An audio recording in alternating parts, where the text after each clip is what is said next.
Imagine being born into royalty. But instead of luxury, you inherit a life of constant pressure, endless responsibility, and danger at every turn. No vacations, no breaks, no freedom, just one job, reproduce, and survive long enough to keep an entire kingdom alive. Welcome to the life of a bee queen. At first glance, being a queen might sound like the ultimate upgrade, bigger body, total authority, and a colony of thousands serving you. But in reality, the life of a bee queen is far from glamorous. It's intense, exhausting, and often brutal. Today, we're diving deep into why being born as a bee queen actually sucks, and why survival in this role demands extraordinary resilience. From the moment a queen emerges, her destiny is sealed. She isn't free to explore, build, or even choose her path. Her entire existence revolves around one primary duty: laying eggs, and not just a few. A healthy queen can lay up to 2,000 eggs per day. That's her full-time, lifelong job. Imagine producing an entire city's population daily without rest. There are no days off, no retirement plans, and no backup system. If she fails, the entire colony collapses. Unlike worker bees who have diverse roles like cleaning, guarding, and foraging, the queen is locked into a single high-pressure function. She is the biological engine of the colony, and everything depends on her performance. You might think a queen is powerful, but she's actually incredibly vulnerable. She cannot defend herself. She doesn't forage. She doesn't build. She relies entirely on worker bees for survival. A group of attendants constantly surrounds her, feeding her, grooming her, and protecting her from threats. But here's the problem. If that protection fails for even a moment, she's done.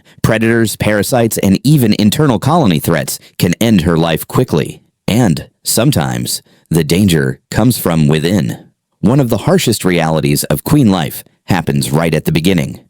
When multiple queens are born in a colony, only one can survive. The rest must die. Newly emerged queens will actively hunt down their rivals, stinging them to death before they even hatch. If two queens meet, they engage in a lethal fight. No hesitation, no mercy. Only one walks away alive. Even after becoming the sole queen, the danger isn't over. If the colony senses that she is weak, aging, or not producing enough eggs, they may replace her. Worker bees will raise a new queen, and once she is ready, the old queen is either killed or forced out. So much for loyalty. Worker bees get to leave the hive, explore the environment, and gather nectar and pollen. The queen? She almost never leaves. Her world is dark, crowded, and confined inside the hive. The only time she ventures out is during her mating flight, a dangerous journey where she mates with multiple drones mid-air. This flight is risky. Many queens don't survive it due to predators, weather, or exhaustion. After that, she returns to the hive and stays there for the rest of her life. No sunlight, no exploration, just endless egg-laying.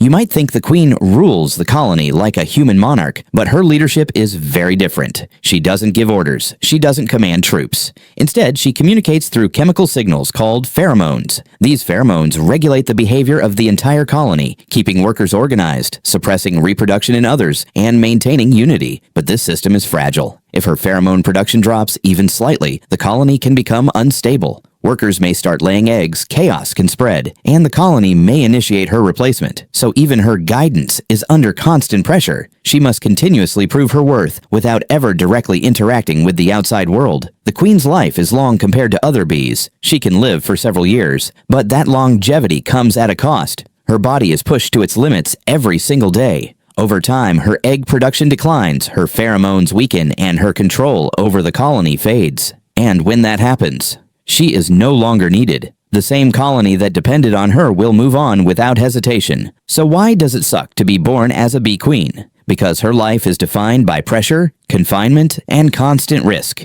She faces deadly rivalries from birth, relies entirely on others for survival, and spends her entire life fulfilling one exhausting role. Even her own colony can turn against her if she shows weakness. And yet, despite all of this, bee queens endure. They survive brutal beginnings, navigate dangerous mating flights, and sustain entire colonies through sheer biological efficiency. Their resilience is nothing short of extraordinary. So the next time you hear the word queen, don't just think of power, think of sacrifice, survival, and the relentless demands of nature. Because in the wild, even royalty has a price.